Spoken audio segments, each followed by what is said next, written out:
Hey guys, I just got done playing another 1,000 hands and I'm excited to get through some of these hands with you. Um, Unfortunately, compared to previous sessions, the four biggest pots are actually relatively small. Only one of them is over 200 big blinds. So, you know, we've still we've got some smaller pots this time, but as always, got to be consistent and go through them. So we'll start with our biggest one, which is one we lost, unfortunately. See a call from a fishy kind of player. We isolate with tens. Folds to the big blind, who 3 bets, and he is quite active.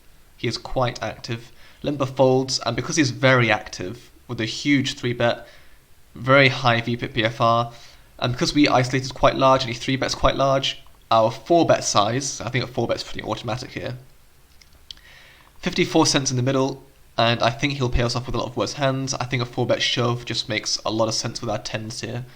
We could argue for a min 4 bet with like aces, kings maybe, but I still think that shoving would be best because you just capture so much EV versus this guy's range.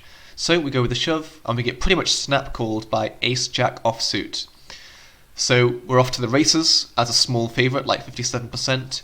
But unfortunately he spikes the jack on the river, and that is how we lose the biggest pot we played in the last 1,000 hands.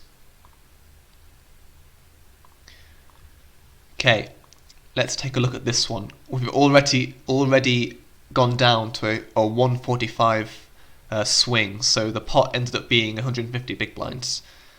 See a limper, we isolate with kings, fold to the limper who just jams it.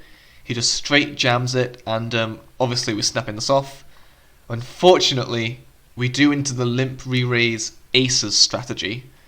Not even just limp re-raise, not even limp like min raise or anything, just limp straight jam, which is something you gotta go with if you got kings. And unfortunately, we don't spike a king, so we just straight up lose that one. Nothing interesting there.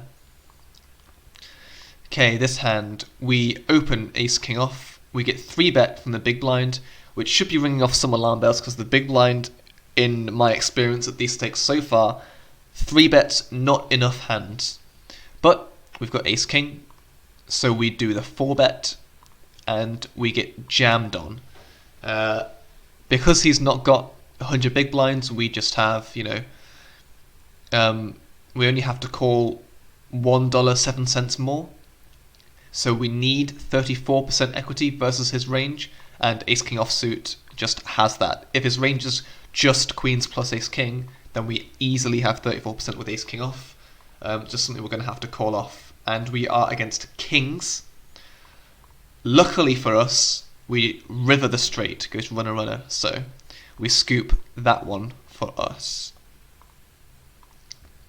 And finally, our last hand of the session.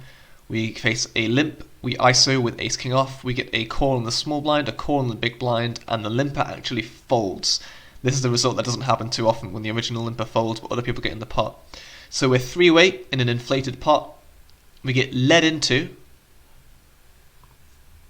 other guy folds, and we get led into for half pot. I can see a case for just calling, and I can see a case for raising. Facing this aggressive action, he's signalling that he has some kind of strong hand. I have no idea what this guy's donking strategy is, and if I don't know what his donking strategy is, then just safe to assume that because he donked into a multi-way pot, being first to act, that he's going to be on the stronger side, maybe. Again, it's just pure speculation, but if that is the speculation that I make, I think making a call and slow playing our ace king makes a lot of sense. We do decide to call. We see a 10 turn, which is alright. The guy basically shoves. He bets 73 cents. He's got 38 cents behind. We just get it in. And we are up against ace jack offsuit. And we manage to hold that one for a nice pot going our way. Okay, if I just close all these hands and we look at our session over the 1,000 hands, you can see that we got smashed. We got smashed here at this session. We lost $5. And I say smashed, losing 2.5 blinds really isn't that much, to be honest. But luckily for us, we managed to make it back with our We managed to make some of it back with our other sessions, and we go from down here to making it back up to just down a buy-in. Seems alright to me. Losing 8.9 big blinds per 100 is not bad at all. And let's have a look at our overall graph. Whoops, all dates. Overall, we've played almost 12,000 hands.